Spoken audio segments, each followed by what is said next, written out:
The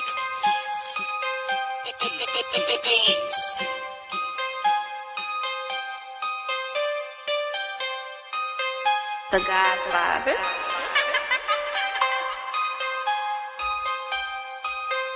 This that.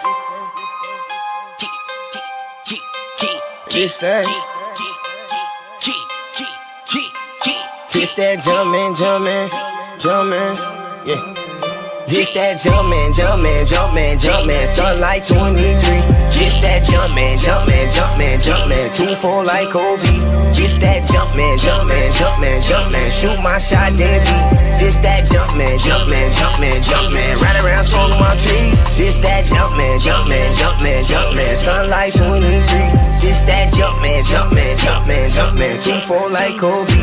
This that jumpin', shoot my shot, then beat. This that jumpin', right around smoking my dreams. I be ballin' in music like Kobe. I'm the greatest to ever do it, they don't know it.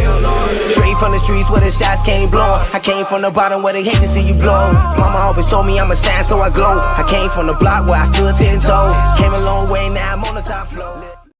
What's up, everybody, and welcome back to another episode of Turtles Take here on 1252 Sports Chicago. Thank you for joining us. We've got a big show lined up for you guys tonight. We're going to be recapping the draft at 7:30 with former Bear Steve Edwards. Got to hear what he has to say about our offensive line choices as well as the rest of the draft. And then at 8 o'clock, we have former 49er Nate Davis joining the show to talk about the 49ers draft a little bit and what he thinks of the Bears picks as well. We've got a monster show lined up for you guys, and we're happy that you've joined us. Vince, how you doing tonight? I'm good, man. How you doing? Doing well, man. It's been a long week. A lot going on here in the Chicago sports world for sure. So ready to chalk it up as always. A lot going on here at 1252 as well, man. Saw you had to make that guest spot on Sport Court last night. Oh, yeah, absolutely. Always a good time to jump on with our guy, Angelo Ace Camacho. Was a fun show. Got to talk with Bruce, talk a little bit of baseball, and then our guy Greg Braggs from Braggs in the Stands jumped on as well. And, man, you talk a guy that wants to talk about football. That guy lives and breathes for these Chicago teams and especially the Bears. So it was a great time. Yeah, well, especially right now, too. I think everybody thought right about now, rewind a week ago yesterday, I guess, was the big move, but there was a big move both days. But I think everybody thought at this time we'd be, they need to fire Ryan Pace. They need to do all this. He screwed up another draft, and now all you're hearing nationwide is Ryan Pace might have redeemed himself. Ryan Pace might have had the best draft out of any GM in the entire league. So it's been exciting. It's been interesting, and it'll be cool to kind of get the opinion of some guys. Steve, he's been on with us before. He's a great friend of the show. Get his opinion on Tevin Jenkins and Borom and some of the guys that, get his opinion on what it's like go from right tackle to left tackle, from, college to pro, all the nuances with it. And like you said, with having Nate on, he's a former quarterback, so we'll get his opinion. He was with the 49ers. He was drafted by them. So we'll get his opinion on Trey Lance and what he thinks of that pick, who he would have picked at 3. And then, we'll get his opinion on our guy, Justin Fields. Oh, absolutely. I think it's going to be interesting talking to both of them. As you said, a week ago, all hope was pretty much lost with this team, I would say. We were going to be treading water at best and looking at another 500 season. And now we've got some pretty big potential here. Obviously, the move up to get Justin Fields was a significant one. He fell right into a position that made sense for the Bears to go up and pull the trigger. And I couldn't be happier with the pick. I don't know what your thoughts are, Vince, but man, I mean, you look at this guy play, you look at his ability to read the defense. He can read a defense 3 times better than Mitch Trubisky could already. And, one thing that I do like about him is he's played on some of the biggest stages. Obviously, playing at Ohio State, he's faced some top-tier talent. So, and in some of those toughest moments, he shined the brightest. I mean, he played against Trevor Lawrence and had a phenomenal game against him. He's just very versatile and probably the most promising quarterback that the Bears I would say, have ever had, and he hasn't even taken a snap yet. What's your thoughts, Vince? Yeah, they get those memes on Facebook, and it said the best quarterbacks in Bears history, and number 3 was Justin Fields. He hasn't even played yet, but it's fun to be excited. It's been a while since we had something to be excited about. You get a kid that, like you said, has played on some pretty big stages in his college career and performed pretty well. And, a guy that they say the best ability is availability, and he seemed to not miss games and played through injuries. And he's a guy that I think that might separate him from all the other Ohio State. You hear, oh, well, there's never been a good Ohio State quarterback.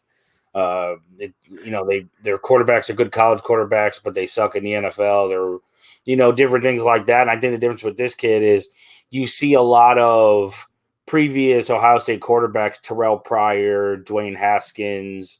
There was another one in between. I'm forgetting his name right now. He went to Baltimore. But, you see those guys and you'd see, well, yeah, they had pretty good passing days, but they had 200, 250 yards rushing. Right. And he seems like a guy that, he has 4.4 speed, which in comparison, Lamar Jackson ran a 4.38. Definitely have brought in speed to surround him with it.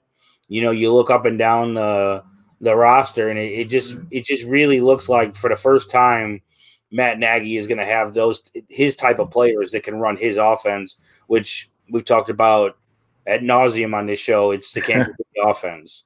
City's got nothing but speed, and now so do the Bears. So, yeah, you touched on it a little bit there with Fields and yes, he has the ability to run, but he also wants to pass. What I find most significant is his IQ. It broke that Matt Nagy had asked him about a pre-draft formation, and he recalled that perfectly. I believe he scored a 130 on the IQ test, whereas Patrick Mahomes only scored a 100. Yeah, so that's phenomenal. It was the highest football IQ on that test that anybody's ever scored. So that's phenomenal in itself. And a huge achievement. But realistically, you brought up the fact that Ohio State's never produced a good quarterback.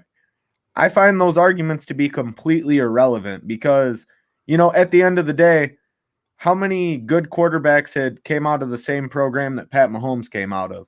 Exactly. That's the number one argument when everybody brings that up is, well, yeah, but Texas Tech hasn't had anybody good either until Patrick Mahomes came out. So if a guy's good, a guy's good. So we'll exactly. I don't think that you can, hold that against a player, the university that they play for, when realistically each and every case is unique, especially when it comes to evaluating NFL level talent. I think we got a steal with Justin Fields. I think personally he was probably the second best quarterback in that draft, right behind Lawrence. And, he fell a little bit, obviously, and it worked out in the Bears' favor. But 2-3 months ago, he was the number 2 on every big board. So, Urban Meyer got hired, and all you heard was, man, maybe they're going to take Justin Fields and not Trevor Lawrence. And, that was what everybody said. And then here we are, fast forward, and, you get to San Francisco, and they don't even consider drafting him. From everything we've heard, it was Mac Jones or Trey Lance. It was never Justin Fields. So it's just one of those things. And like that, we talked on that draft special that we did here with all of us. We talked about, some of the moves that were made that killed the Bears, where it was, whether it was Amari Cooper going right before they took Kevin White, Aaron Donald going right before they picked when nobody thought the Rams were going to go defense, all those things. And finally, it appears that something went the Bears' way where he fell to a position that they were able to move up and take him. And especially, everyone's talking about Minnesota getting Kellen Mond, but, the Bears were able to move up in front of Minnesota to take Justin Fields. And then reports came out that Minnesota was preparing to take him at 14. Right. And that's significant in itself. Obviously, when you look at that and you see a division rival had interest in him, it makes, moving up that much more sweet for the Bears because they locked in a guy that obviously other teams in the division saw potential in.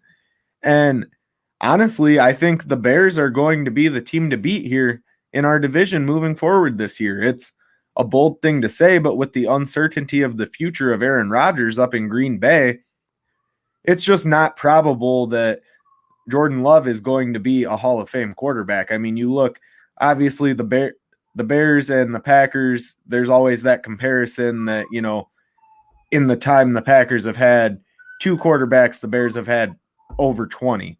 Right. And, you know, I do, as much as I hate seeing that comparison, it's just, one, we're due for a good quarterback. It's what the city of Chicago deserves. And I think we finally did get that in Justin Fields. Obviously, we'll have to see what level he's at through training camp and practice preseason. But, you know, obviously back to Aaron Rodgers, I mean, he's very unhappy. They're saying there's less than a 5% chance that he returns to the Packers. And if that's the case, and their starting quarterback is Jordan Love week 1, the Bears are definitely the team to beat in the division. I feel confident saying that. What are your thoughts on that, Vince? I think there was a lot of talk, and right about now, there's always a lot of talk about something. This year, it's Aaron Rodgers. This has been ongoing, and I think it was brought up around draft because people started to sniff it out, and you never really know if it's real or how, you know, just how real it really is until now when you hear reports that from guys who are, you know, the guys to follow, Ian Rappaport, Adam Schefter, the guys that right. They don't report something unless they know it to be true.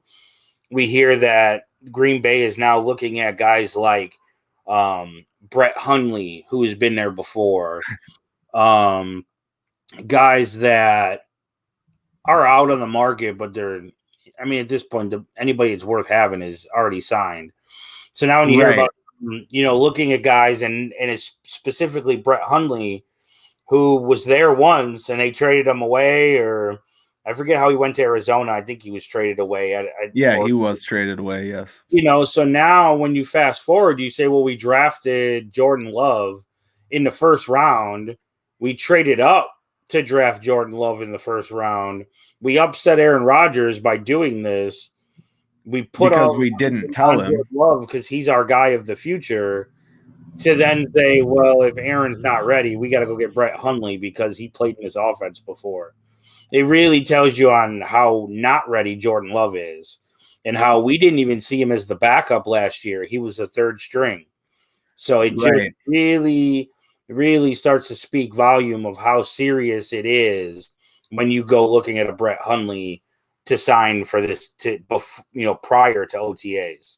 Well, and I mean, I think it speaks a lot to the relationship between Green Bay and their players. I mean, you know, a lot of players say that they love Green Bay and it's a great organization to play for, but historically, if you look back with quarterbacks, it seems like they've just mistreated the situation. You had Brett Favre kind of in a similar situation where he ended up retiring, and then obviously he came back a year later, played with the Jets, and then played with the Vikings.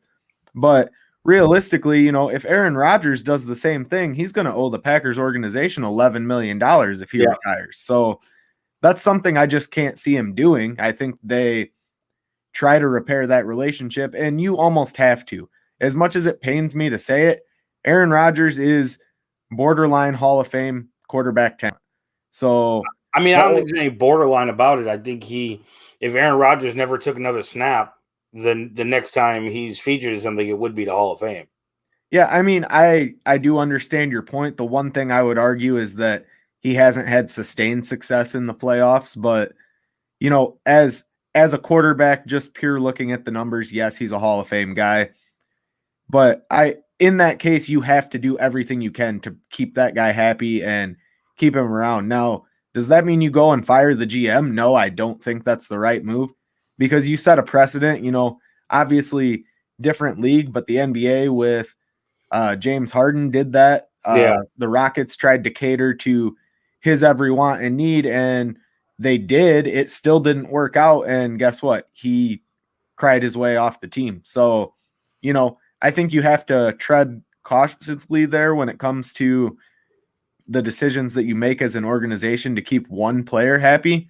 But realistically, I think that if you're the Packers, you got to be looking to keep Aaron Rodgers on the team, or at the very least move him and and get some value out of him because, like you said, you've only got one quarterback on the roster if Rodgers walks. So then that's a major issue in itself. You've got to go get a guy like Brett Hundley, who obviously isn't a starting caliber quarterback in this league. And then you've got to hope that Jordan Love can perform. You didn't have faith in him last season, unless he's taken tremendous leaps and bounds over this offseason. I would have to think that them going out there with Jordan Love week 1 isn't the right move for the Packers organization. Right. Well, and, especially when you start to look at Devontae Adams, a free agent after this year, so why would Devontae Adams want to re-sign there if they have no quarterback? And then it's okay, well, you franchise him. Well, now you start franchising him and you're paying him $20 million. And, okay, you're going to pay Devontae Adams that, but it's a 1-year deal. And, now it eats into what you're going to do with everything else. So we'll see. Right. It'll be a very interesting rest of the offseason lead up to OTAs to see when Aaron actually reports, if he reports, or if he winds up being moved. Yeah, I just have to see Aaron Rodgers being moved. I don't think he's going to play for this Packers organization. The guy's very stubborn. It's came out that he doesn't even speak regularly to his family because they had a falling out. And that may be right. That may be wrong. None of us know the situation personally. But at the end of the day, I think that speaks volumes to kind of the bullheaded mentality that he has. And if he thinks he's right, which he clearly does in this situation, he's not going to back down. So you look at that from, a team perspective, and it almost goes to the question, do you want that in your locker room if he's going to kind of be a negative force in the locker room? And don't get me wrong, great quarterback, great player. If, the Bears, so to speak, wanted to sign him tomorrow, if we didn't have Justin Fields, I would take him on my team in a heartbeat. But realistically, I think you see him go somewhere else so that way he doesn't have to pay the Packers organization. But maybe he's willing to do that. There's talks that he would love to become the permanent Jeopardy host. So maybe they cut him a deal and say, hey, we'll pay you $11 million for this season of Jeopardy so you can sit out your career in football for a year and then go back somewhere else the following season. Yeah, I think, when you speak about him being difficult and cancerous in the locker room and different things, it really – so all this really breaks down to that he didn't like they released Jake Kamaro after he went out and publicly praised him that he was doing good work. Then he didn't like that he wasn't given a heads up about Jordan Love. And he didn't like that he was told he was going to be traded and then they went back on it. Well, my thing is, when we talk about, mending that relationship and repairing it, what is it you want in the end game? And if ultimately what you wanted was money, well, they offered him a new contract. He chose not to get involved with a new contract with them. Then it comes out that he has steered potential free agents away from the Packers. This year, going into this season, that he told players, don't expect to see me here. I don't know how long I'll be here. And that in group chats or group texts with teammates, he was making fun of the GM by calling him Jerry Krause. Yeah, that was the point that I was going to bring up. That news broke and, obviously there was, I don't think that the manager in Green Bay is Jerry Krause. I mean, there was obviously a team level of, I don't want to say hatred, but there was a team level of dislike for sure towards Jerry Krause on that Bulls team. And the general consensus in Green Bay is that everyone loves the manager except Aaron Rodgers. So, well, and at some point, and I get where Aaron's coming from, the Bears chose to let Andy Dalton know. The 49ers chose to let Jimmy Garoppolo know. But do you have to? That's what I'm saying. You're 38 years old. You have to know that at some point they're going to get somebody to be your heir apparent. You're not going to play forever. Well, and that's the thing. He's not a 25, 26-year-old quarterback that's in his prime.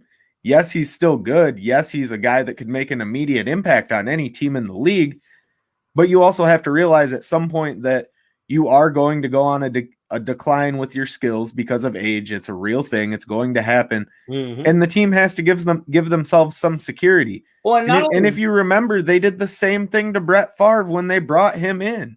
Well, and, it goes a little further than that, too. It's at some point, it's just a matter of what's good for the team. Like, no, they didn't draft Jordan Love and say, hey, we're going to open up the quarterback competition going into camp. Right. They drafted Jordan Love, and they said he's going to sit and learn behind Aaron. Exactly. And that's exactly what they did. They didn't even make him the backup. They said, look, you're going to be the third string just so you can see what it's like with no pressure. And if nothing else, they had to upgrade the quarterback room.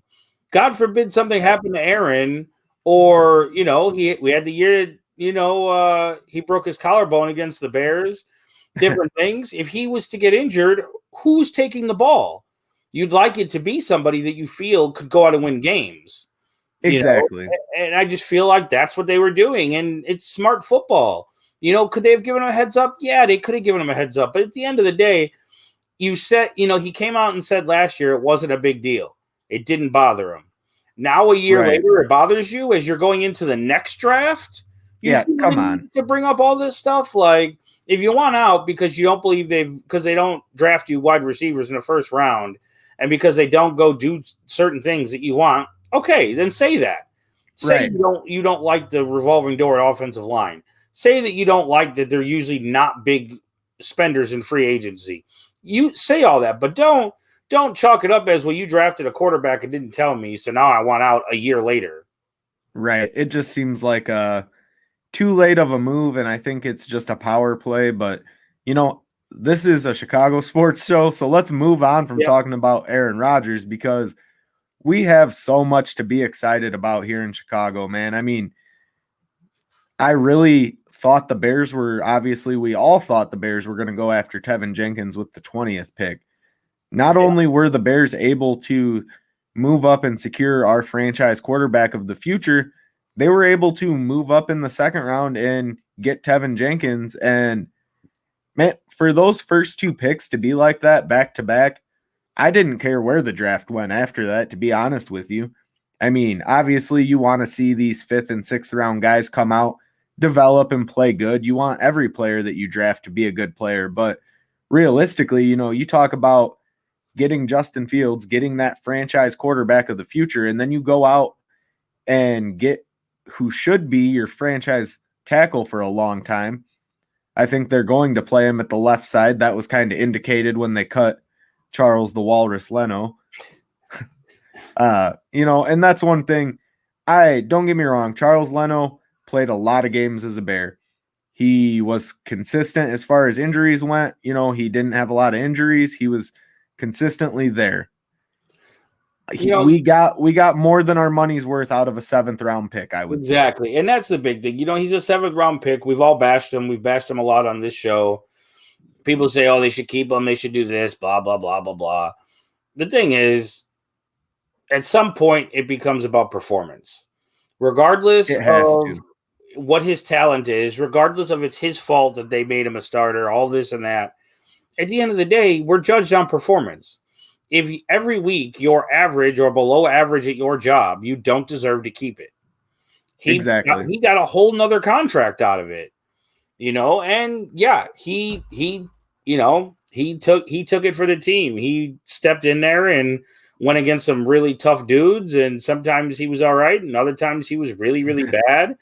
And it just, at the end of the day, when you get a chance to get a guy like Tevin Jenkins, he's mean, he's nasty, he is what you want out of an offensive lineman.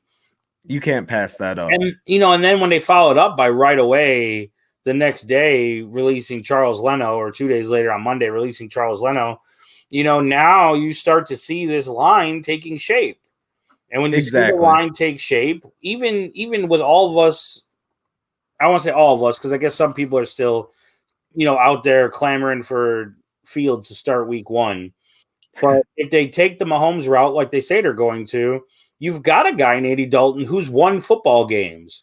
He's put up Pro Bowl years. He's gone out and played good football. You put him behind an offensive line that's starting to take some pretty good shape with, Jenkins and Whitehair and Daniels and Mustafer and, whether it's a Fetty or Boromo, whoever it is, you see a line that you could realistically see him producing behind. And, they got Montgomery. Now they went out and got Khalil Herbert. I think he's a great running back. He's explosive. He's tough. He runs. He's got good, the hot topic this year, hot phrase going around the draft this year. He's got great contact balance. He is able to absorb the contact and keep running, stay on his feet. So you put those guys in there. Tariq Cohen, we're not sure where he fits into this team, but he's still there. He's still a guy you got to think about. Then you got, the receivers top to bottom. When your slowest receiver is Allen Robinson, you got some good things moving. Absolutely. With the acquisition, and we spoke on it in this show. In fact, it broke on one of the Fridays, but before one of our shows when they brought in Marquise Goodwin, and you on this show talked about how that added to what they didn't have to do in the draft now, and I think that's a big thing. They were able to get Daz Newsome. He was able to fall to where it made sense for them. So now you've got Marquise Goodwin running 4.27. They signed Damari Bird, who runs 4.28. You've got 4.28 already. Now you add 4.38 Darnell Mooney and guys that, are just flat out can run. So now we'll see those screen passes, the end arounds, those shovel passes, all the things Matt Nagy loves to run that we saw in Kansas City. But now they have the guys to run them. We have our Tariq Hill. We have our McCole Hardman. Before people message in and say none of these guys are Tariq Hill, I'm talking pure speed wise. We have guys who are home run threats when they get the ball in their hands. I will say this before I give a counter to that. Still, if Matt Nagy runs fucking tight end sweep on the goal line, I'm going to lose my mind. But what if Cole Kmet gets in with it? What if Jimmy Graham gets in with it? Then what difference does it make? Travis Kelce is slower than shit, and he gets in with it. This is true. And, I think that'll be interesting to see how the play calling shakes out this season. But, you go back to these speedsters that we've added at wide receiver. Like you said, when Allen Robinson is the slowest guy you've got on the field at the receiver position, you're doing things pretty good. And, I loved what we saw out of Darnell Mooney last year. I'm excited to see him develop this season for sure as a true number 2, as he should be. I mean, obviously he's our number 2 moving forward. I don't think anyone's going to steal that spot from him. But, I don't think so. You've got Robinson on one side of the field. You've got Mooney on the other. You've got a ton of options for these speedster gadget guys, so to speak, out of the slot. It's going to be a dynamic and fun offense. One thing I wanted to touch on, though, this running back room now, they're saying we've got a 4-headed monster, so to speak, in the running back room.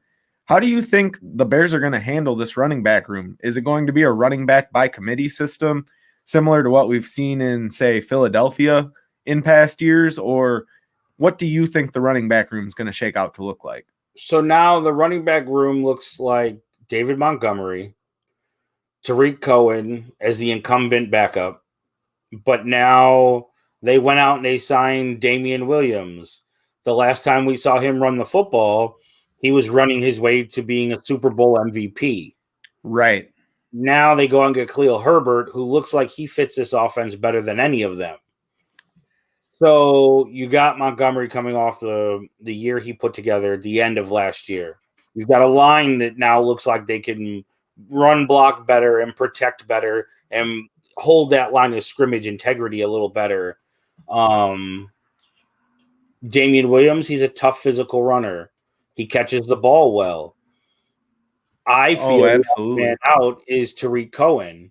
And a lot of people say, well, he's your gadget guy. Well, now when Tariq Cohen runs 4.42 and you've got, 3-4 receivers that run faster than he does, he's no longer your gadget guy. There's no room for it there. You've got guys that you went out and drafted, and you've got guys that you went out and signed for those plays, just for those plays. I think the odd man out in the receiving room is Javon Wims. I don't think he makes this team. And Riley Ridley, whatever it is with Riley Ridley, there's something there that he can't get on the field. And it's not lack of opportunity. So that tells me that maybe he's nowhere near being able to get on the field in practice, because otherwise at some point somebody would have said, you know what? This offense needs a spark and we're not doing anything. Let's go see what the kid Riley Ridley has. I did see, speaking of that, I did see last year, it broke out that Riley Ridley and Matt Nagy had gotten into a couple confrontations at practice. And I do wonder if that plays a little bit into why he hasn't seen the field. But as you said, it's not like there's tremendous depth at the there wasn't at least tremendous depth at the wide receiver position. Prior to this season, we've made some great moves in free agency, and then getting a receiver in the draft helps as well. But, prior to this year, there wasn't really a lot that was holding him back from seeing the field. It wasn't like we had, 10 different good wide receivers. I don't even want to say good, but, comparing it to the tight ends of a couple of years ago when we had 12 tight ends on the roster at the beginning of the season, or whatever crazy amount of tight ends we had. Right. The depth wasn't there. So, it does make me question it. I really hoped Ridley would succeed in the NFL. I, obviously watched a lot of him playing in college and really liked what he had to do at the college level. But, for some guys, it just doesn't translate, or it takes a little bit longer to translate. And maybe this year he'll have a really good offseason. He'll have a really good training camp, and maybe we'll see him in the preseason, and then maybe we'll see him a little bit more in games as we move forward here with the regular season. I mean, there's got to be something with him that's holding him back. And I don't know if it's mental, a mental adjustment to the routes that the Bears want to run. Maybe he's just not as comfortable, not as fluent with it, which would make sense. I mean, it does take some guys longer to adjust than others, but he was one guy that I was really hoping would succeed. So it'll be interesting to see what, if anything, he does for this team moving forward. But I want to say I do appreciate the fact that you said you don't see Javon Wims on this team, because if I were the Bears organization, as soon as he got in that fight on the field, I would have cut him immediately. He would have been walking off the field out of my locker room that same day. And, as much as I hate to say it, the same thing goes for Anthony Miller. You were warned specifically. Another one of your teammates just got into it with this guy. They sat down with you specifically and said, do not engage this guy. He's a known trash talker. Don't buy into it. He's trying to get under your skin. I mean, come on. He got Michael Thomas, his own teammate, to hit him and get suspended. So they had the meeting. They said, look, this is the plan this week. This guy, walk away. I don't want to see anybody get with him. Anthony Miller came out during the week and said, we know this is what this guy does. We know all about him. We just have to be smart. And then he goes out there and gets himself thrown out of the game. Like, at that moment, when you don't produce on the field and now you're doing all the stupid shit on top of it, it's like, now I don't have a place for you, or now I have to take some of your snaps away. So we'll see how that plays itself out. Yeah, at that moment, I would have definitely sat down as an organization and said, hey, look, we warned this guy. We gave him every ample opportunity not to go out here and do this, and he did it. Get out of here. I don't need that. I don't need that type of mentality on my team. I don't want that negativity in my locker room. If you're going to try to fight and act like a tough guy, and then you're going to go out there and fucking drop your head and be depressed and act like a child when you don't get the ball thrown your way. No, we don't need that in this organization. This is the charter franchise. And at the end of the day, we should expect better out of our players. The fan base deserves better. The fan base doesn't deserve to go to a game and see Anthony Miller dragging his head and whining because he's not getting the ball thrown his way. That's one thing that really, really grinds my gear, man. It's like, I get it. If you're an elite level talent, if you're Allen Robinson and you're out there not getting the ball thrown to you, yeah, you might get a little frustrated, but you've done nothing but be an average at best wide receiver since you came to the Bears, and you're out here throwing a fit, whining, acting like it's the biggest deal in the world because you didn't get the ball. Well, you were double covered and you're not the biggest guy in the world. Well, and even Mitch was smart enough to see that. So, we saw it in Dallas with Des Bryant. We saw it with the Giants with Odell Beckham. No matter how good you are, because those guys were both at the top of their game at that point, no matter how good you are, if you choose those times to make the game about yourself and not about the team, we've seen the overall effect it has on the morale of the team, and the energy goes from up here to down here. And Right. like you said, when you're not producing on the field, why does that make me want to have you out there? It makes me want to have you off the field more, because I can't trust that you're going to be good for the team. Exactly. That negative energy just really can drag down a whole team. And, obviously the Bears had that 6-game losing streak last season. Not that I want to bring up the negative, because we're looking positive now. We're not going to be those Bears fans that are beating this team to the dirt anymore. And we really can't, because we've got the prospect. We've got Justin Fields out there. You touched on it a little bit. I don't see the Kansas City plan following through with Justin Fields. I don't think that it's the right move for the Bears to play him early unless he's 100% completely comfortable and ready, which only time will tell as far as how fast he adapts to the playbook. He learns the plays, gets comfortable with the receivers and backs, has that chemistry. But if you're going to go out and throw this guy out to the wind, so to speak, so quickly, I think it's going to be a mistake. And if you go and do something like Miami did with Tua, where they kept putting Fitzpatrick in and then they had Tua start the next game and they kept flopping back and forth, that hurts a guy's development. I don't care how good you are. So, it's one of those things that only time will tell. We shall see, but I hope the Bears get it right. Real quick, guys, before we bring our guest on here, we're going to take a quick word from Paul, our guy over at Nick and Ivy Brewing in beautiful downtown Lockport, Illinois.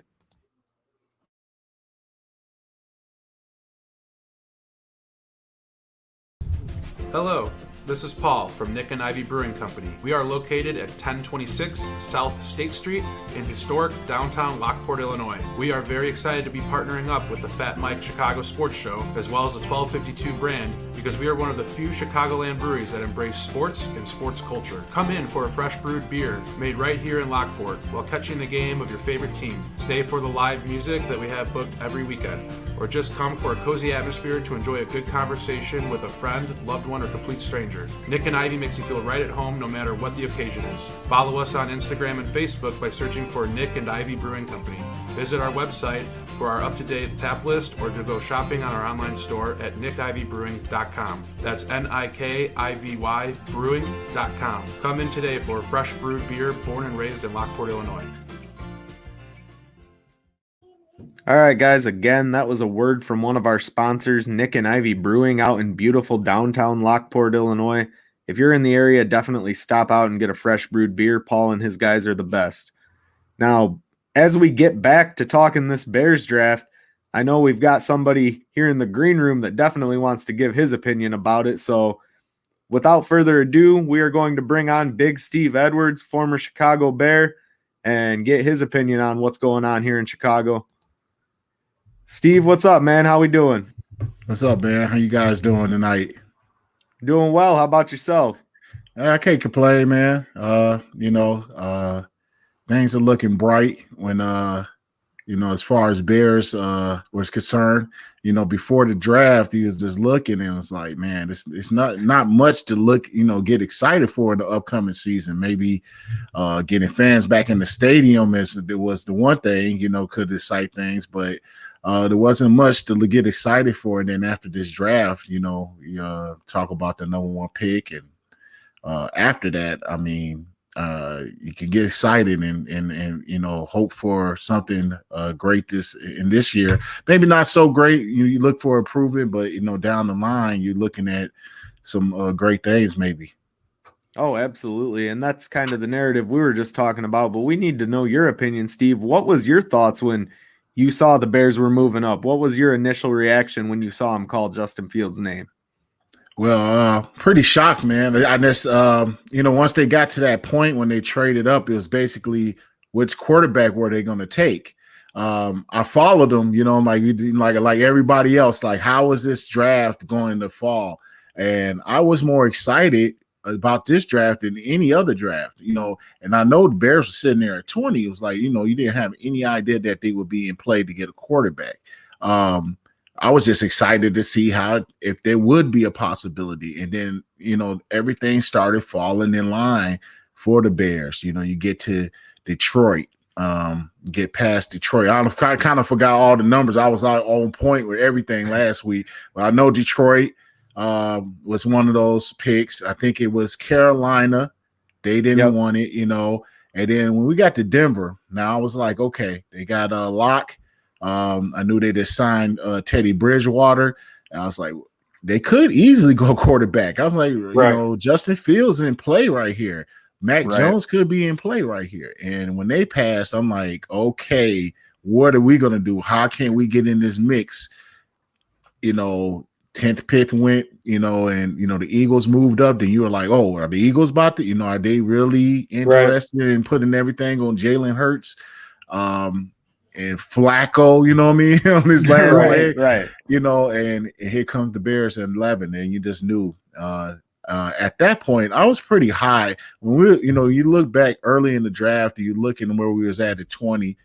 Mac Jones was in play at that time, you know, before all the personal workouts and the pro days started happening. Then obviously his stock supposedly shot up. Was supposedly in play for 3. And, you know, I was like, man, that would be perfect for us at 20 if it felt that way. But then, you know, when we actually started seeing him fall and seeing things, I started kind of twisting my mind towards Justin Fields is actually going to be here at 11. I would go, if we're trading up, I'm not trading up to get Mac Jones, even though I feel he's a good player. He's a perfect fit for what New England does. It's a perfect fit. For us, it was Justin Fields. To move up, you want that guy who's played at a high level, has been doing this since it's been 1A, 1B with Trevor Lawrence since they were in high school. Right. Go back to Netflix, go back to QB1. Some people, I watched that back in the day. You know, he's been that guy. Went to Ohio State, only lost 2 games, undefeated in the Big Ten, running 4-4. Just, you know, then showed the toughness in that playoffs against Clemson, taking those hits. Was the only guy keeping them competitive against Alabama. You know, he just had that makeup. And then when it got down to it, I was like, if we're moving up, I want a guy with the top ceiling who could just blow this thing off the roof. And there's no guarantee for any of these guys, but we're going to move up, get Justin Fields, and that's exactly what they did. And I high five with me and my brother, and we're just like, that's it, that's the pick. Now we'll see what happens. Yeah, you know, we did a show on here. We had a draft special, and we were, you know, following along with the draft live, and we were saying the same thing. You know, one of the things that we kind of spoke about, I felt like going into this draft, Justin Fields was the most like Deshaun Watson there was in this draft. A kid that has done it on a high level. Like you said, at times he was the only player on his team keeping a team competitive. You know, that Alabama game, it got out of hand, and next thing you know, you look at it and you see Justin Fields is having a great game. And, you know, the hits he took in the Clemson game and all those things, he's a proven winner. He's a proven guy that you can count on to be there and to lead your team, even in those tough times. And like you and Tarble said the same thing earlier before you came on. He's done it on such high stages already that now, you know, when the moment gets bigger, he gets bigger, not the other way around. And we've seen so many quarterbacks that when it gets that moment gets too big, they start to kind of shrink and disappear. And you can't have that at quarterback. And this kid is not that type of kid. You know, he's not going to disappear. You know, no moment's ever going to be too big for him. And I love seeing him come in and say, you know what, there's been a lot of talk lately. It's time to work. Yeah. The kid has to make up. I think, you know, a lot of people, some people were saying, hey, look at his demeanor. They go back to look at go watch QB1. The kids this how he handles himself. It's kind of like that. He's kind of nonchalant, stoic type of look. I'm going to say this kid's going to come in very hungry, man. That's another thing. The kid was, you know, he's supposed to be number 2, number 3. like you said, he's 1A, 1B with Trevor Lawrence all these years, even at college. You're gonna take the kid from BYU, you're gonna take the kid from North Dakota State in front of me, so he's coming in with a chip on his shoulder. All right, we're not getting some guy who's gonna be like, no, this guy's getting a little motivated. And I think that's what we're getting a special talent that's going to be motivated, that's played on a high level, like you said. And the stars are not going to get too bright for him here in Chicago, which is going to be a microscope. He's going to be under a microscope. And I think his demeanor, he's going to have some tough times. It's going to be some up and down, but I think he can make it through.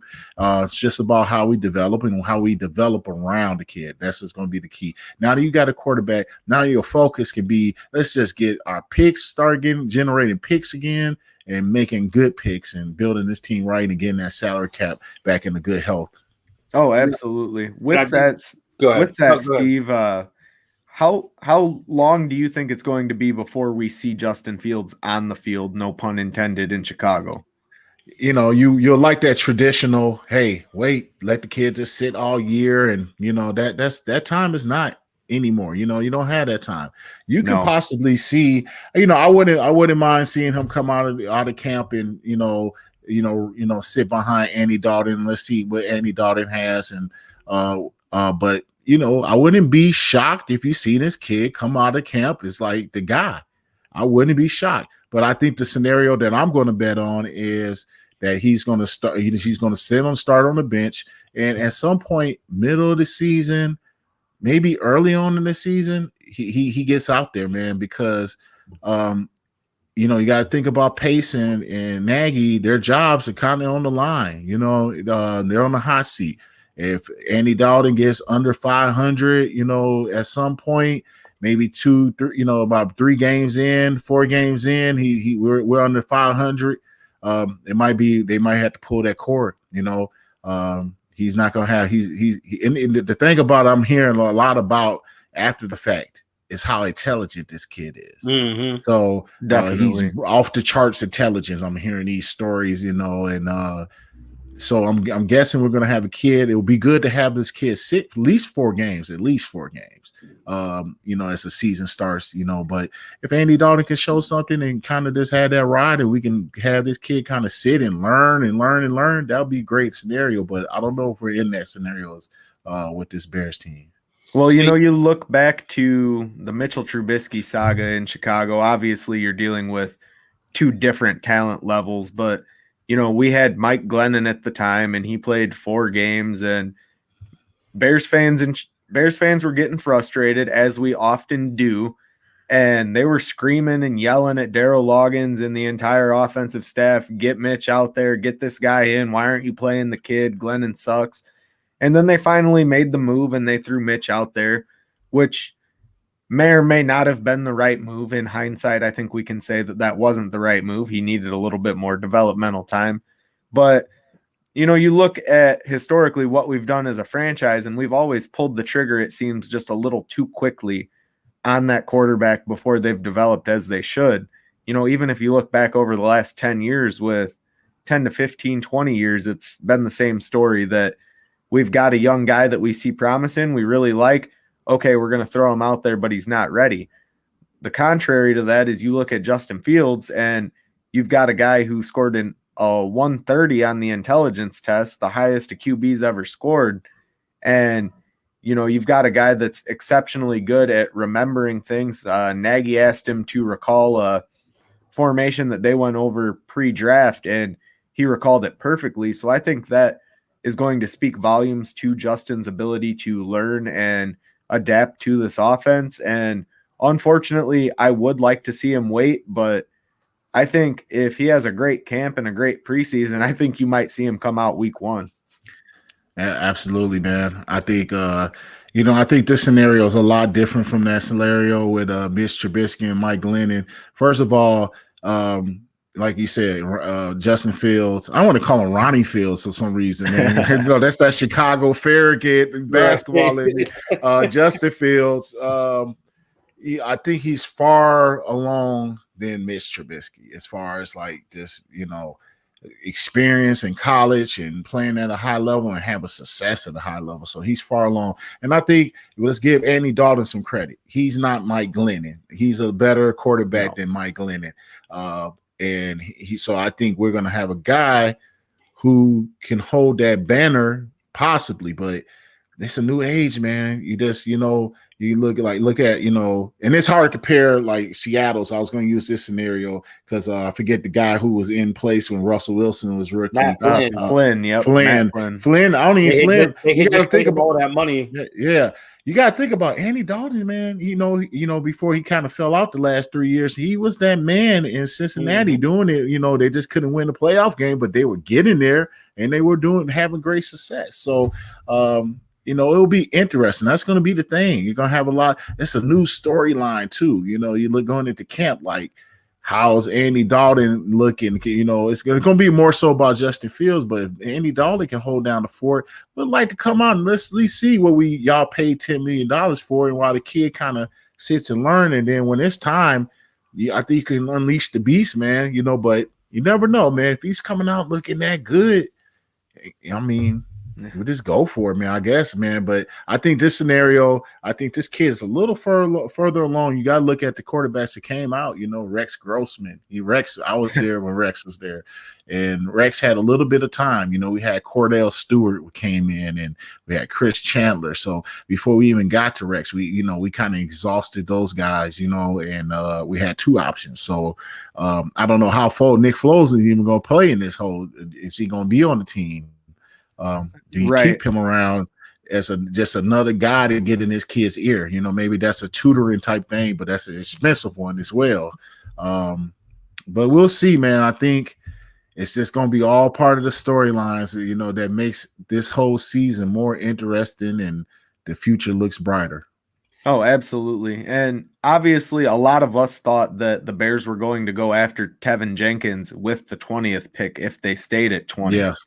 Mm-hmm. Then the Bears turned around and moved up in the second round and still got the guy that we were hoping we'd get in the first at 20. So obviously, the first two picks were great. Steve, what's your thoughts on Tevin Jenkins? And I had him up there, man. I didn't get to get, really entrenched with all these guys like I've done in the past when you had the combine on NFL Network and you just got to sit there and like, oh, who's this guy? He just ran this, so it was a little more difficult. But this is the guy who was popping out that I got to actually watch film on and was like, okay, if we can get our hands on this kid at 20, this might be the pick. Because, my thought process was if we weren't going to get a quarterback, if we weren't going to be positioned, it had to be an offensive tackle come at 20, whoever's best available. And I thought he would be there. So the fact that he dropped and then the Bears pushed up to get him, I wasn't even watching the draft at that point. I got the ESPN alert and I was like, what? That was even more of a shocker almost than them moving up to 11. It was like they came with it. Bang, bang. They went and got their guy. And people talking about we gave her capital. Man, you just got to go. You got to look at those two positions right there before you even get to the other. I thought they kind of addressed some really good needs moving after those two picks with what they had. Those two picks, quarterback, left tackle, because you got to think Jenkins is going to left tackle now that Charles Leno has been released. You got to be thinking that. You have two staples of your franchise right there, quarterback, left tackle. You start building, then you go, we'll see what Mustafa has, or you might have to get a center next year. We'll see, give him Mustafa, it'll be a good shot for him. If he ain't getting it done, you go get you a center. You know what I mean? You got your guards, right tackle, you got to let that play out. But you got some good pieces right there and there, and they addressed it, and they were aggressive about it. And I'm happy because those two pieces are going to be around for a long time, So. Yeah, I mean, you literally went out and got your franchise quarterback and your franchise left tackle back to back. And not only that, those, you mentioned those being staples, but those are arguably the two most important positions on a football team, especially on offense. I mean, you've got to have a good left tackle that can protect that blind side, and we got that and more in Tevin Jenkins. I'm really excited for this kid. I think he's got a really huge ceiling, a lot of potential. He's mean, he's nasty, he's everything that you want to see in a left tackle coming out of college. Yeah, now, it has to be the new attitude era on this offensive line. And I know a lot of people, there's some, it's out there. I couldn't believe it. I mean, Charles Leno had a great career. He had a long career. Like I look back, I was like, dang, this dude was here 7 years.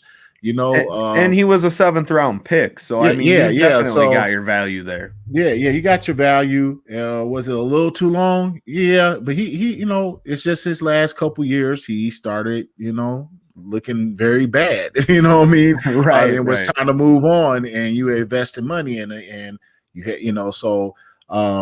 But I watched some film on it. There, he was very soft, and I think he was the weak link to the offensive line last year.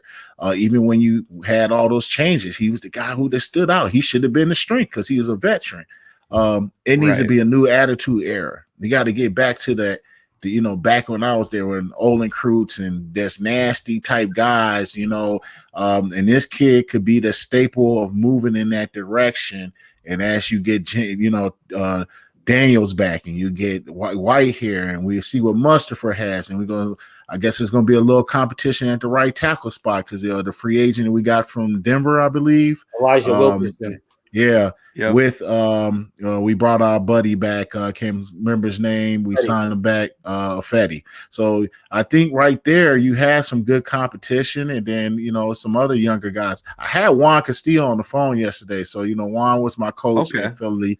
So we're still tight with Juan. So I called him, got him on the phone, and just was like, hey, just trying to not bait him, but just trying to get some information. I said, Coach, you really turned that thing around. He's like, yeah, unfortunately we had to let Charles go, and it's just a financial thing. And, because I always say, I don't think Charles Leno was a Juan Castillo type guy. You go back to Philly, just, offensive tackles, Trey Thomas and John Runyon were just aggressive, nasty dudes. You know what I mean? I'm like, this guy Jenkins is a Juan Castillo guy. On top of he was the best available, he's nasty, and that's what Juan Castillo likes.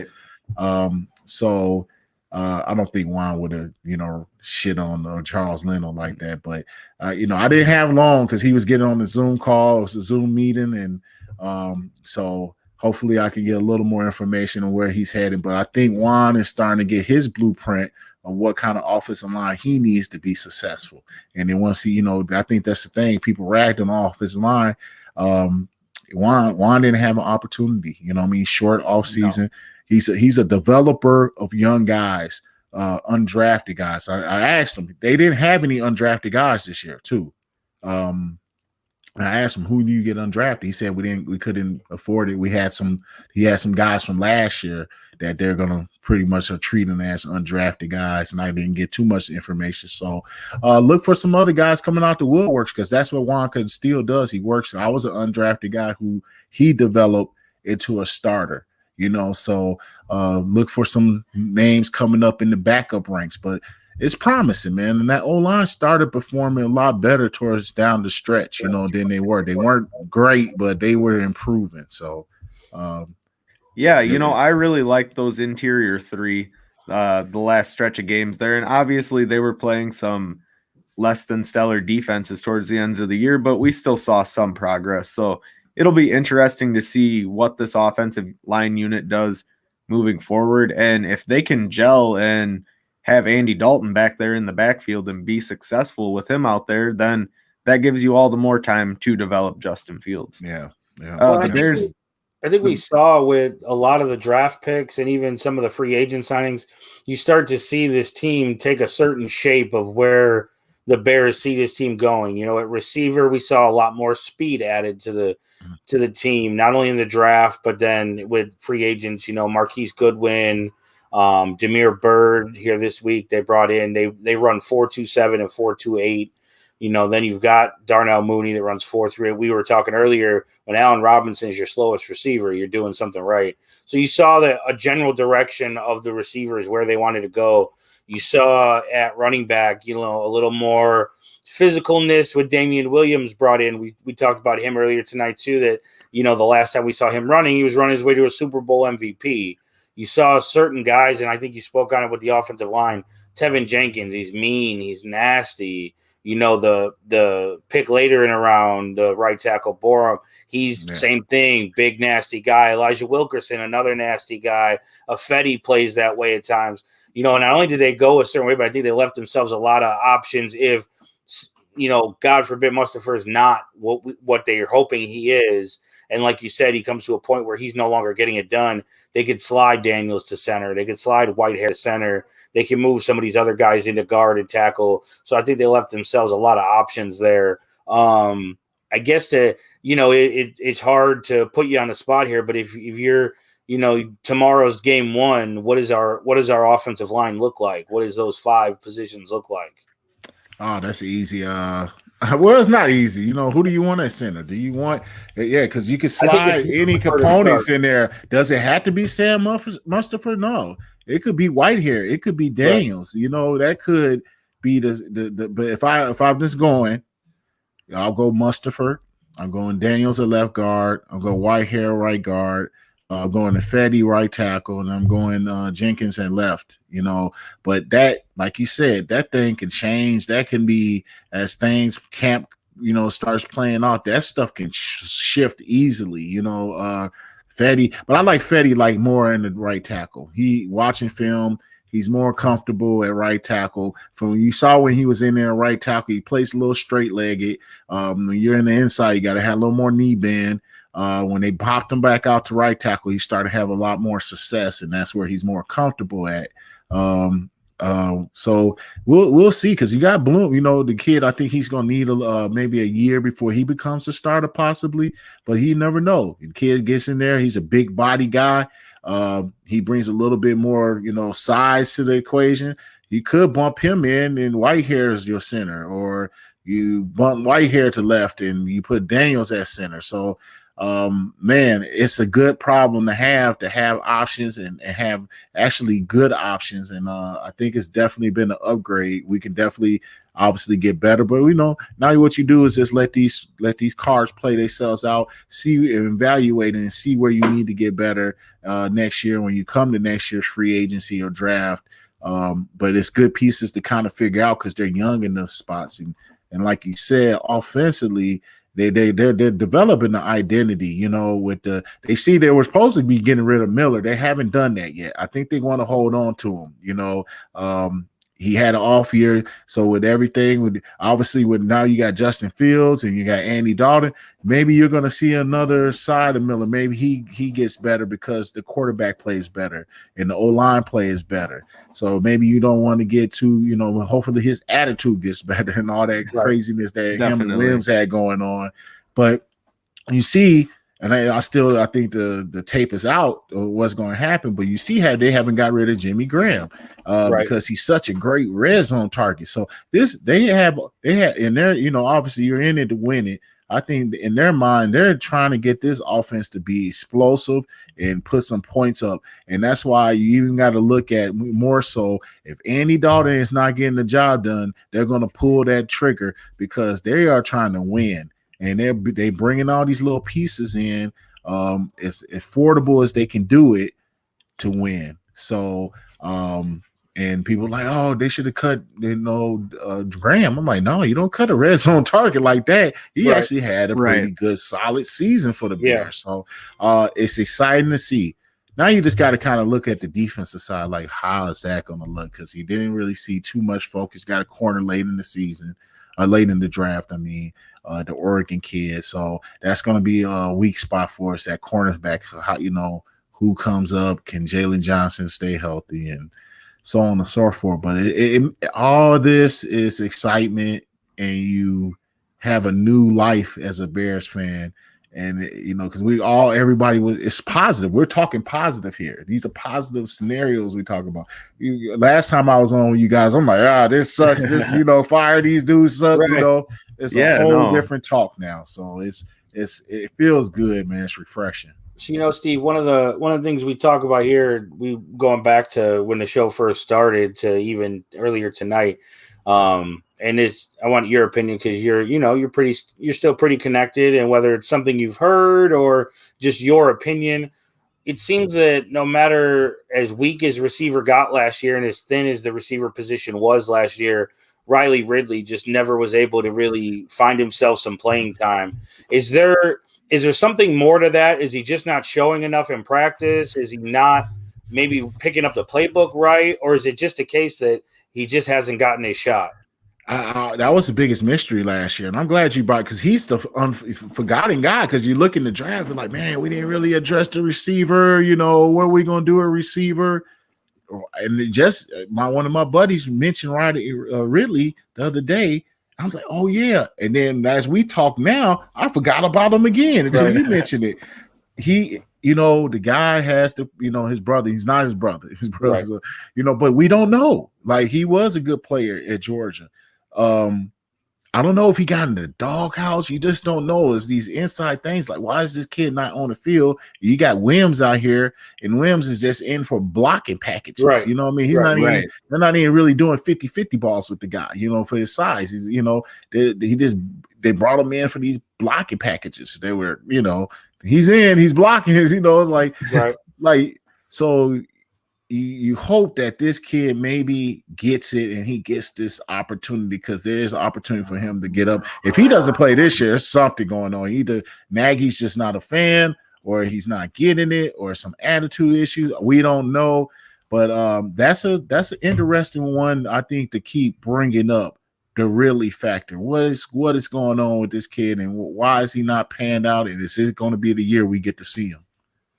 Yeah, that was one thing that I brought up earlier in the show as well, Steve, was that last year it kind of came out that Matt Nagy and Ridley had gotten into it once or twice at practice. And, you wonder, I guess I just want your opinion as a former player.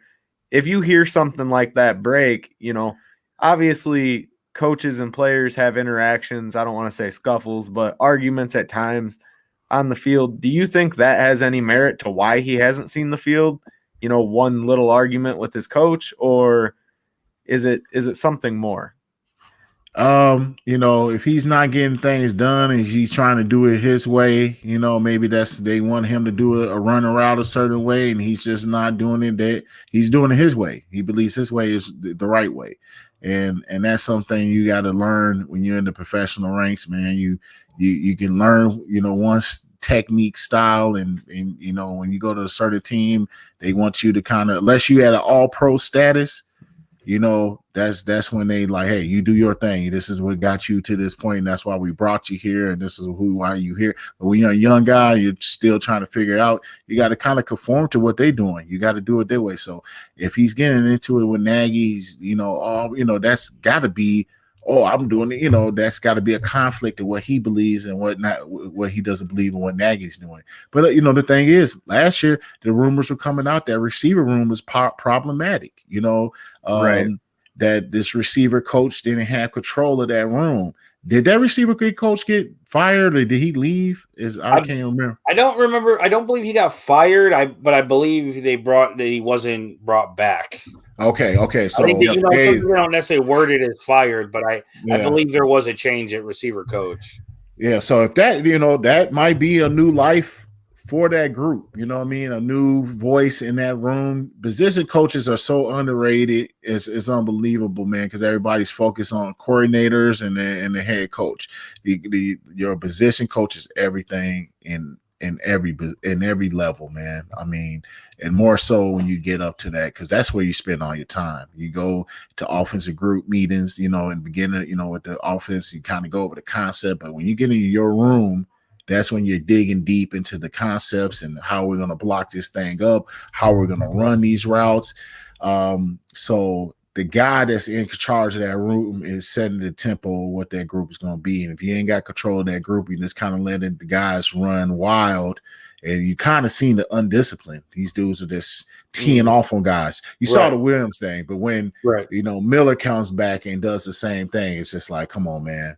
Where's the discipline? So obviously they haven't got rid of any of these guys, so they're believing in them and they believe in second chances. So let's just see if the fresh start will be, all the stuff that happened in the past. Maybe this is a fresh start for everybody, and let's move forward, and obviously they're strapped for cash, so they're not in a position to be trying to, try to go out and do. But they did bring in some other guys now. So they brought in 2 other guys. So there will be competition in that room, and we'll see what happens.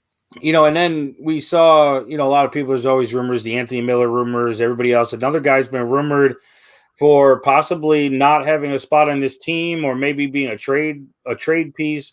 We saw them. We talked about adding Damian Williams. And then they drafted Khalil Herbert. Where does that leave a guy like Tariq Cohen, who really has been a gadget guy that I've gone on this show and said that I just don't feel he has the speed to be that kind of guy. He's a 4.42 guy, which is fast, but when you're as small as he is, usually you see those guys run a lot faster. And now they've added, Marquise Goodwin 4.27, Demir Bird 4.28. They added Daz Newsome in the draft. So with adding receivers that are probably going to be gadget guys, do you see where does Tariq Cohen fit into this team as a pure running back?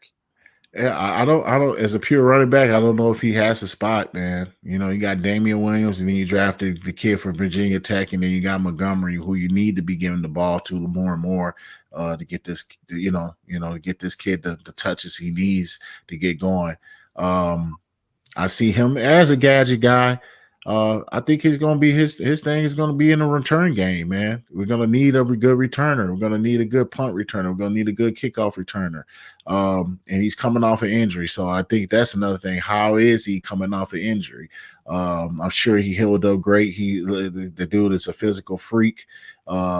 And just his work ethic and everything like that, and his output. They always used to talk about his output working out. So I'm sure the guy's going to come back healthy, but I think it's just as a pure running back. Even when you saw him, when they give him the ball in between the tackles, he just couldn't get, he's not Darren Sproles. You know what I mean? Right. He's not that guy.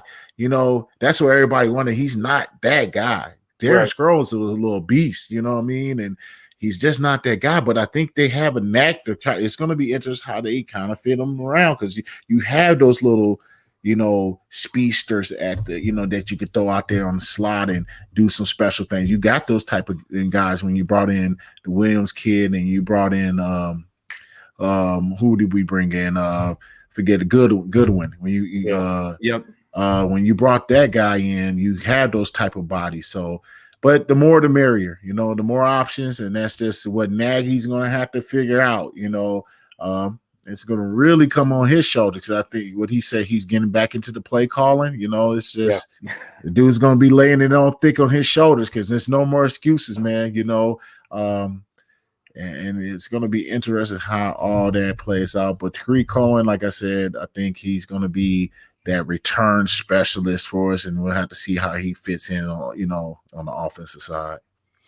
Definitely agree. You're a great friend of the show. We appreciate you coming on and giving us all this insight and giving us so much time tonight. Definitely looking forward to hopefully having you back as the season gets closer, and then as the season gets going.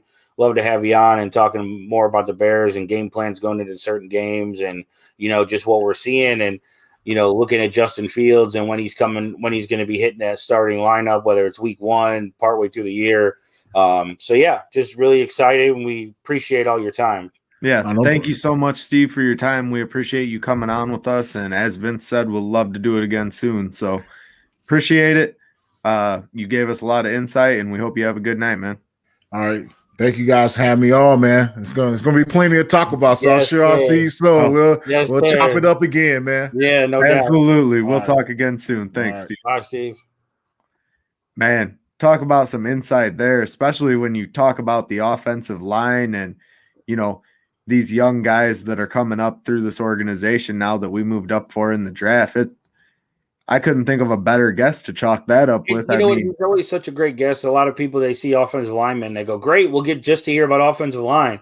He's just so smart and so intelligent about the entire game of football, and you see it from breaking down the offense to the defense to quarterbacks to linebackers and everything in between. So it was really cool to get his insight. And come on, he was on the phone with Juan Castillo yesterday. I mean, right. Definitely. You can't make that up. It's perfect. Definitely cool to see that he still has a relationship with Coach Castillo. And as he said, he's a developmental guy. So it'll be interesting to see what he does with some fresh talent on that offensive line. Man, I'm just hoping that line turns into that brick wall that, can give Andy Dalton some time to play back there and be successful while we let Justin sit on the bench and develop if need be. But that's the big key, is if need be. Real quick, guys, that interview with Big Steve Edwards was brought to you by our sponsor, the Jonathan Darren team with the Coldwell Banker Real Estate Group. We're going to take a quick second to play a clip from them. Hi, I'm Jonathan Darren, licensed real estate broker with Coldwell Banker Real Estate Group in Homer Glen. Are you looking to buy or sell? Have you been disappointed in the past? The Jonathan Darren team with Coldwell Banker Real Estate Group focuses on providing you with a concierge level of service during the process of buying or selling. We are a service-oriented team with a fresh and professional approach to selling real estate. Our goal is to combine knowledge, skills, and passion to exceed our clients' expectations, and most of all, we truly care. We are a knowledgeable real estate team focused on offering expertise and innovative solutions for our clients. The Jonathan Darren team has 5 full-service real estate brokers and a dedicated full-time marketer servicing all of Chicagoland. We will customize a detailed plan around your timeline for a sale, purchase, investment, estate, or other needs. Real estate transactions can be stressful, but don't need to be. Let us handle it for you. Visit our website, homesbyjdt.com, or call 708-308-1938 today. Expect better in real estate. Choose the Jonathan Darren team. All right, guys, and we're back again. That was one of our sponsors, the Jonathan Darren team with the Coldwell Banker Real Estate Group. If you're looking to buy a home in the Chicagoland area, definitely reach out to him. Him and his team are the best, and they will hook you up. Man, Vince, I tell you what, we've already been going here for an hour and 15, and this Bears team just has me pumped up.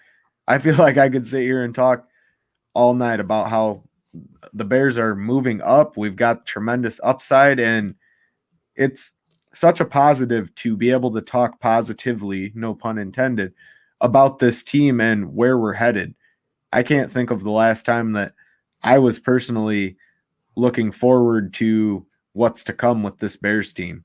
And it's just a quick change around too from where we were just a week, going right before the draft to where we are now after it, and there's a lot of excitement for a lot of teams. One of them, the San Francisco 49ers, is another team that a lot of excitement with an early draft pick. They traded up to 3, a lot of speculation who it was going to be. It wound up being Trey Lance. So, that being said, with Justin Fields and Trey Lance, and we're talking about quarterbacks here, I can't think of a better person than our next guest here. He's a former 5th-round pick of the San Francisco 49ers, quarterback Nate Davis.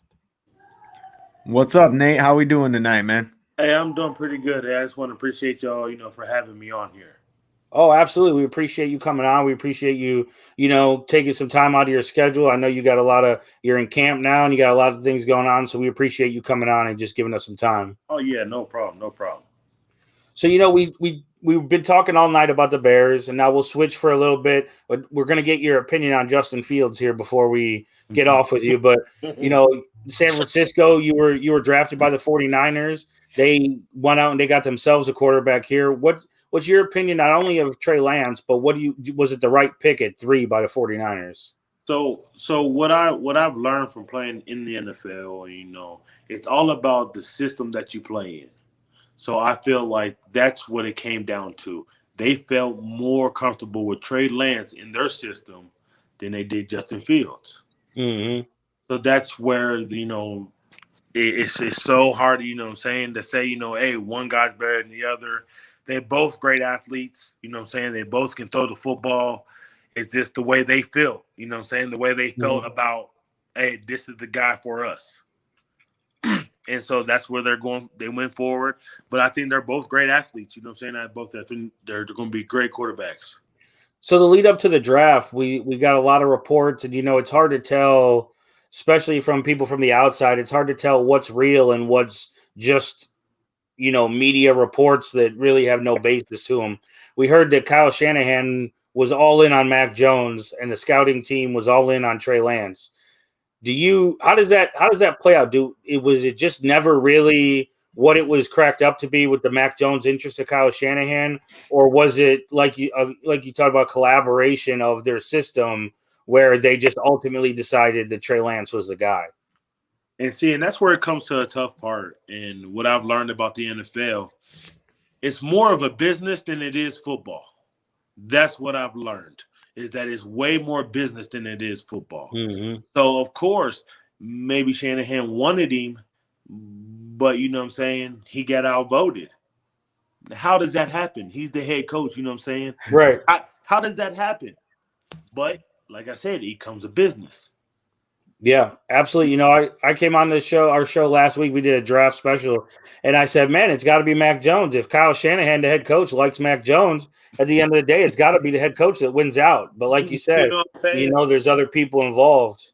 That's what I'm saying. That's what I've learned playing in the NFL. That it's more than just, you know what I'm saying, how good you are or whatever. There's chain of command. That's what I've learned. There's a chain of command. So yes, he might have the head coach job, but hey, them people up above still have a say so. Who do you answer to, right? Exactly. You know what I'm saying? Who do you answer to? Exactly. Absolutely. Yes.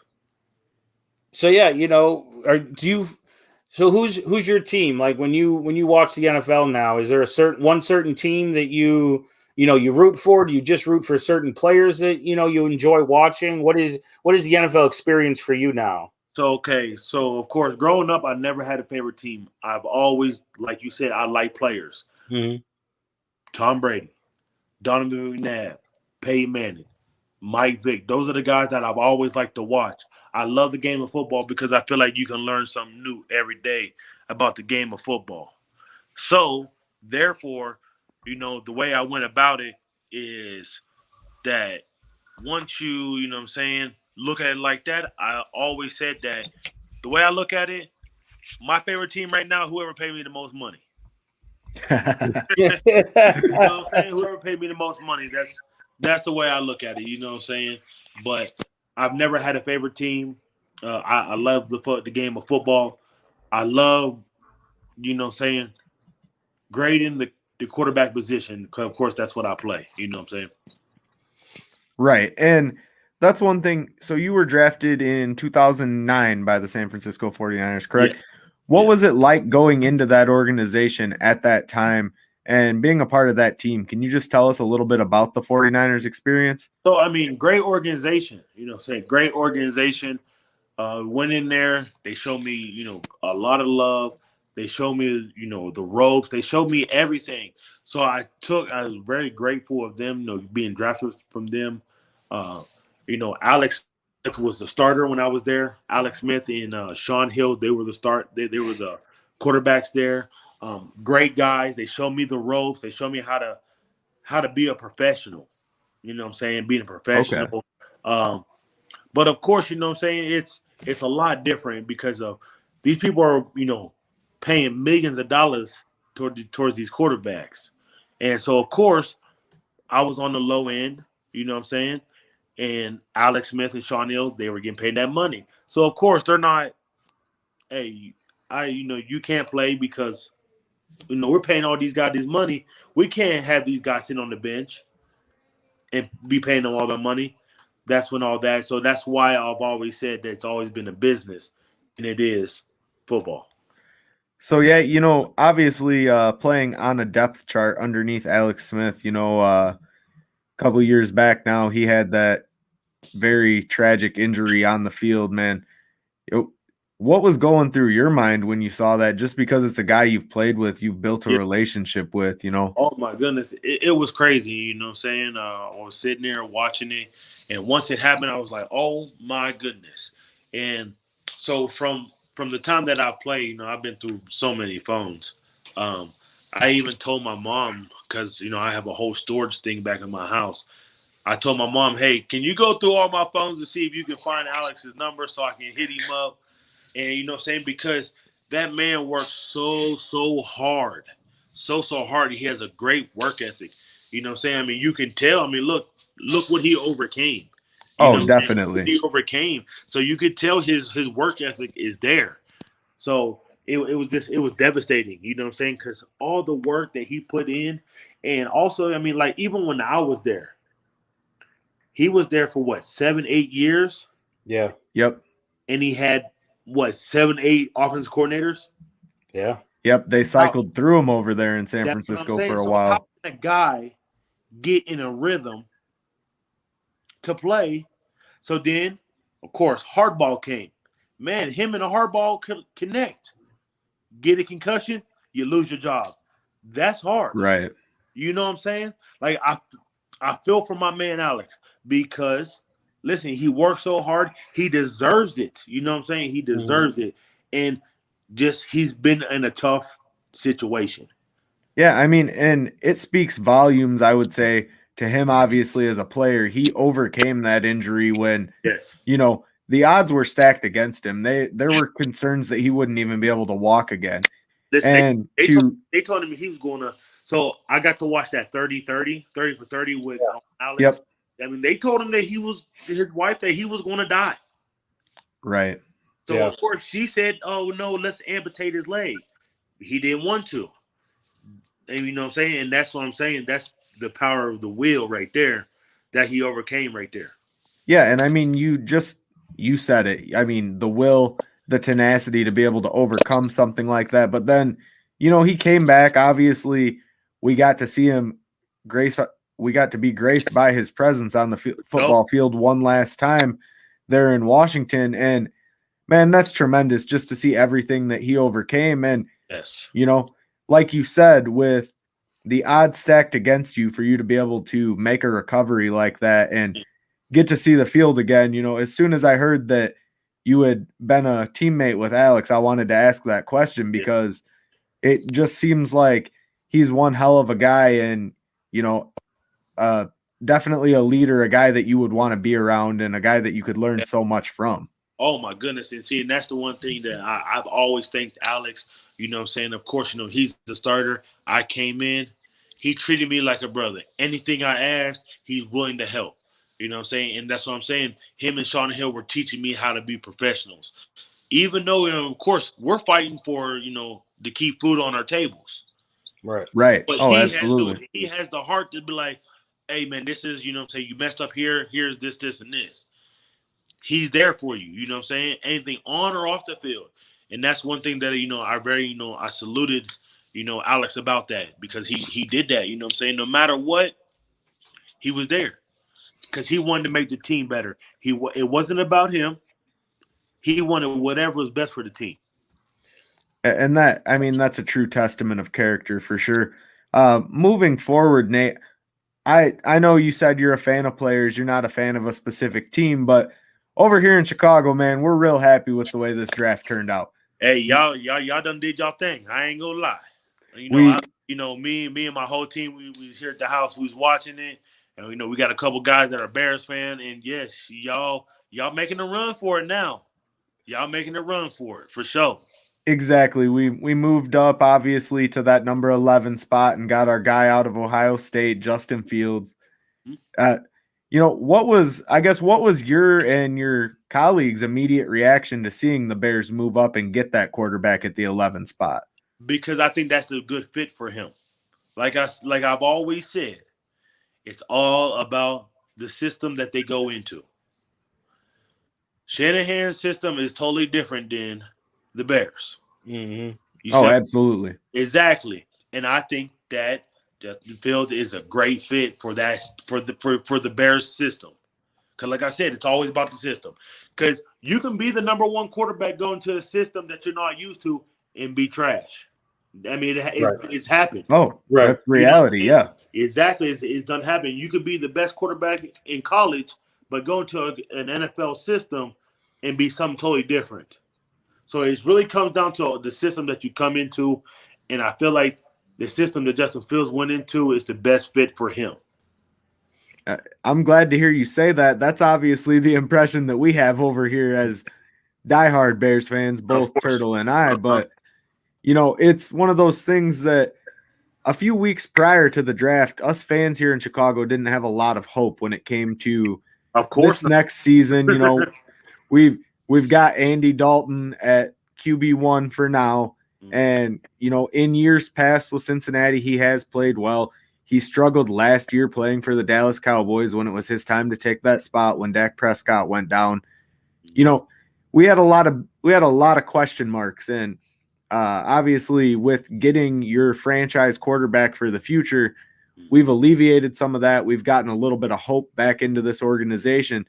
But not only did the Bears go out and get their quarterback of the future, they also went out and got a franchise tackle in Tevin Jenkins, a guy who a lot of people thought we were going to take, myself included, at the 20 pick in the first round, had we not moved up. So I guess, can you stress the importance of having, a franchise, a top tier left tackle there to protect your blind side, man? I mean, that's everything to a QB, right? I'm telling you. And it's crazy, you know what I'm saying? And I've always said it. Okay? I'm a Tom Brady fan. If you watch them draft, they're drafting linemen. You see what I'm saying? Because why? To protect the quarterback. If you can protect that quarterback, I promise you everything goes well. Because if you can protect the quarterback, that means also you can run the ball. Right. So you can do both. So that's why I've always said, as a quarterback, them my guys. You know what I'm saying? Those guys up front, if it's not for them, nothing else happens. No, absolutely. You know what I'm saying? If it's not for the 5 guys up front, nothing else happens. Because And those guys got to block for you. You know what I'm saying? So that's why that's what I'm saying. It was a great pickup for them to put him in, pick him for left tackle. Yeah, and that's, again, it speaks volumes to you being able to be more than one-dimensional at times. I don't know if you watched any Bears games last season, but at times the Bears were very one-dimensional when you're throwing, 40-plus times a game. That's hard. And your offensive line's not a top-tier line by any means. I mean, we had average at best. Mm-hmm. I don't even want to say average. We had below average offensive line play for 85% of the season last year. So that makes it extremely difficult. And when you're so one-dimensional and your offensive line's below average, you're really limited to what you can do. A lot of our fans said run the ball more. I've said it myself. But in reality, how much can you run the ball when this guy's going to get blown up at the line of scrimmage because your offensive line isn't performing to the level they should be? Exactly. Now, they're towards the end of the year, the Bears offensive line, I would say specifically the interior 3 offensive linemen of the Bears really stepped up. Obviously, towards the end of the season, the Bears played some not so great defenses, so that could be part of it. But also, I believe those interior 3 linemen that the Bears have really gelled towards the end of the season, and that's important. So, and especially now adding him, I'm telling you, you know what I'm saying? The sky's the limit for y'all. Yeah, it's definitely changed the feeling when you go from, where are we at quarterback? We have nobody, our offensive line, to then first 2 picks, you get what, and obviously everybody's hoping, is your franchise quarterback and left tackle. And what having a left tackle like that can do for Justin Fields is he eases into this NFL thing too. So, I want to go back to get your kind of just your, think back and your feeling. What did it feel like? Walk us through the process. You go to Ball State, you come out of Ball State, great career at Ball State, which, obviously fast forward to now has led to you being inducted in the Hall of Fame of Ball State. But coming out from Ball State, you're going through the draft process.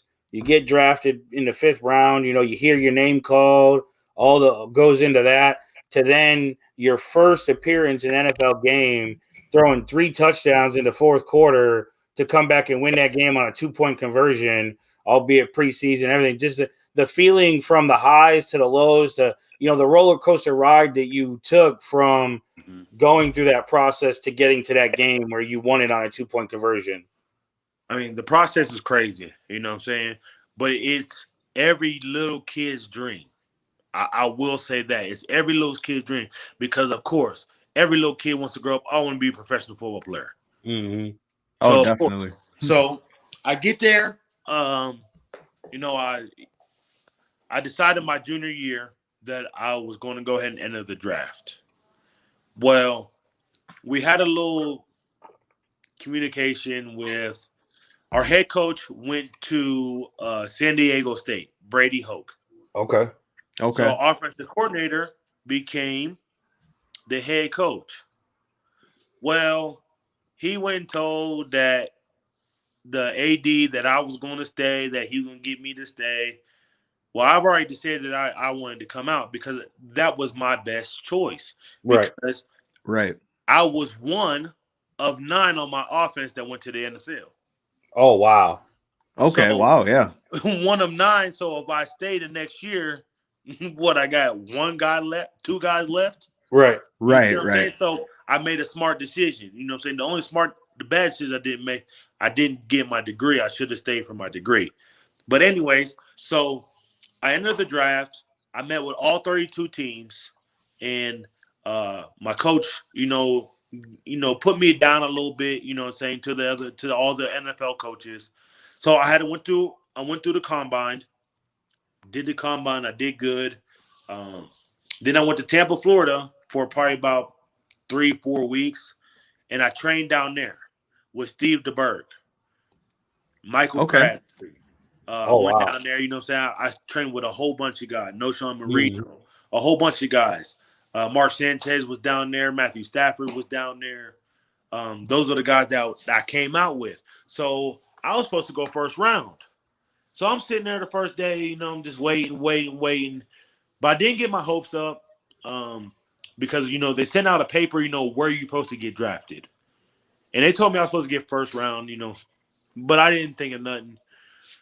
I was just trying to live the dream. So the first day went by, nothing happened. I wasn't disappointed or nothing. I just loved the game of football I wanted to play.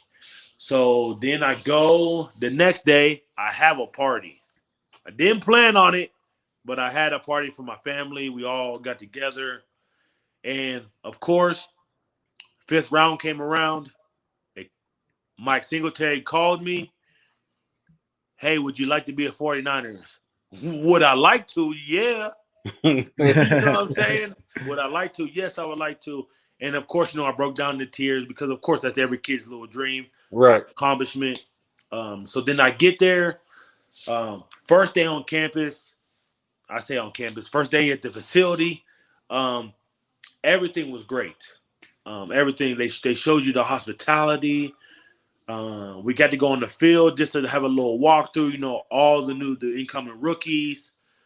So we got out there, did a little couple things, and then you met with the coaches, and then that's when you really got into it. You knew you didn't have a life again.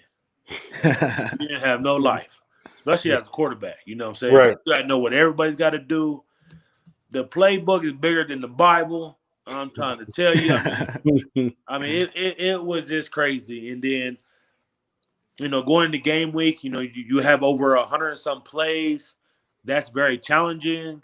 So you got to know everything. And that's why, and I give it out to all the quarterbacks that are out there, playing that quarterback, that's a very hard position. So Okay. that's why, going into the game against, I want to say we were playing against, if I can get it right, we were playing Oakland, right? I believe so. I was researching earlier. I believe it was Okay, Oakland. yeah. So I think we're playing Oakland, and so we know them. We got to practice against them, so we know I got a little heads up against them, and I know that they're more of a man-to-man team, and so we called a lot of man-to-man beaters, and we won, and it was a great feeling. You got to get on that field, and you get your win under your belt. Telling you feel like you accomplished something. Oh, absolutely. It's a very unique situation for us to get you to walk us through that and see Right. that perspective. Something you don't get that that explanation. We just watch it on TV, but Of to course, actually have somebody walk you through what it's like is and crazy. you touch on the draft and how you felt at that draft party, that moment of getting drafted. Obviously, as you said, that's every kid's dream. That's everything you worked for your entire life. So I'm sure in that moment, I can almost guarantee, and I'm sure you'll agree, you remember exactly where you were, exactly what was said to you, everything down to the last detail, because that's going to be one of those memories you'll never lose. That'll be with you forever. I know everyone who was in the room. I know what I had on. I know everything. Exactly. Everything that was going on. But yeah, because of course, that's something that I always remember, that will never go away. So I touched on it a little bit, but how does it feel? And talk about when it's coming up and everything. It's recently been announced that you're being inducted into the Ball State Hall of Fame. Yes, I was very surprised. I'm not gonna lie. I was very, very surprised. For me being there for 3 years, only 3 years, I was very surprised. Yes, we did have a great run. I had amazing teammates, great teammates that, they're very athletic. Like I said, I had nine of us went to the NFL. So, Right. I had a lot of great linemen that, that made everything happen for us. So, but yes, it's a great honor, I appreciate, everything, that Ball State has done for me. But yeah, it's a great honor. And, I was very surprised. And then now we can see the Gladiator banner there behind you. Oh, yeah. Why don't you let everybody know what you're up to now? Okay, so now so I play arena football now. I play arena football. It's in the IFL. I play with the Duke City Gladiators. All our games are on YouTube. They're all live. You can pull it up. All you got to pull up Duke City Gladiators. Our first game is May 22nd. We play in Iowa. And then our first home game is May 30th here in Albuquerque, New Mexico. Okay. Very cool. We'll definitely be tuning in for that, man. We'll Yes, have to watch you throw, see how it goes, man. I'm wishing you the best of luck in your first game for sure. So thank you so much. Oh, yeah, absolutely. And Nate, thank you for spending the time here with us. We appreciate you jumping on, giving us some insight, giving us that perspective from a player. And we appreciate you spending that time with us and giving your insights on the draft as well. So thank you, man. Honestly, thank you for joining us tonight. Yes, thank you so much. Thank you for having me, man. It's a great honor. Thank you so much. Absolutely. We'll have to do it again soon. Yeah, we'd love to have you after. Like I said, let me know. Just let me know whenever. And like I said, I'm free. Yeah, we'd love man. Maybe during a bye week or something. You can kind of give us what's going on with your season and everything. That sounds great. I really appreciate it. Awesome. Thank you so much. Thanks, Nate. Have a good night. Take care, man.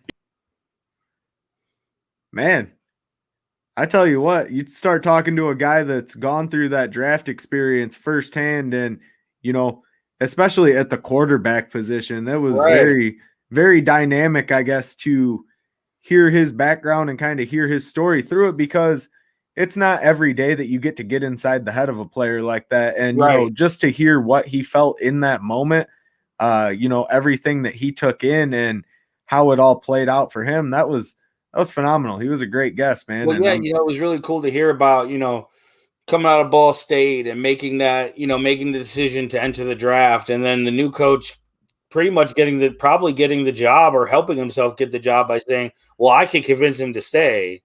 And then really, no, you can't. He was like, no, you can't convince me to stay, and you hear about all the big time programs, and obviously Ball State's not one of those that you think of as a powerhouse in football, but to hear the 3 years they had there, and then to hear 9 players went to the draft that year.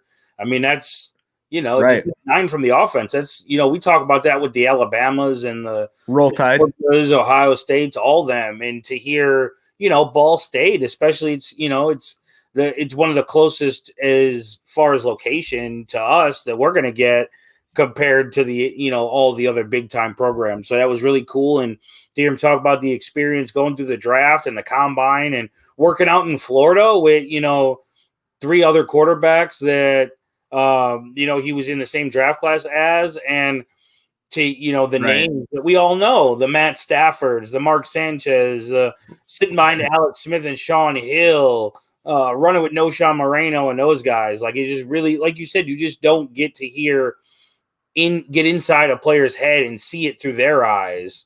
You always kind of see it from an arm's reach on TV. So that was great. Pretty cool. Real quick here before we wrap things up, we're going to take a quick word from the Mark Berardi team. Call Mark Berardi, the best fucking lawyer in town. Every time I hear that commercial, man, it cracks me up. But yeah, Mark Berardi and his team are the best. They've got several offices, one in Homer Glen and a couple more in the area.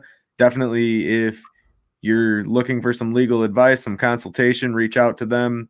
They deal with a variety of legal topics. So reach out to them if you're looking for some legal help in the area. Those guys are the best as well. Real quick, Vince, man, obviously it was great to have Nate on, get that quarterback perspective, but Big Steve, man.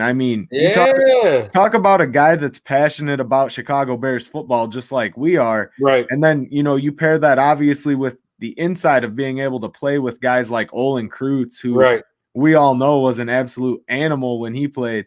And get that insight from the offensive lineman's perspective of what he thinks Tevin Jenkins is going to be able to do here.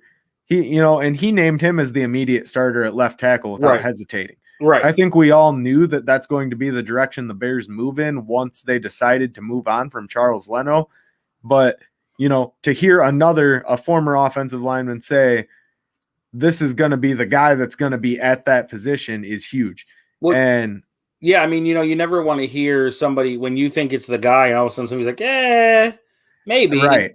But then especially when you hear somebody not only speak highly of that happening, but somebody who's forgotten more about football than any of us will ever know combined, to then say, not only do I think it should happen, it's going to happen. He's going to be the day one starter at left tackle. And then, and then you follow that up with the Justin Fields and the high IQ and everything. And, it was just very cool to hear him. And he's been on the show a few times. He's a great, great friend of this show. And he continues to be a great guest every time we have him on, a great interview. And, we channeled our Ryan Pace. We paired up our left tackle and quarterback here tonight with our interview. And, it's really cool to hear it from start to finish. The insight, like you said, anytime you could hear it from a player and you get that different type of explanation, the different type of feeling that went into things, it's very, very cool. It makes for a great interview. Oh, definitely. As you said, we've been lucky enough to have Steve on once before, and obviously we'll love to bring him back here in the future.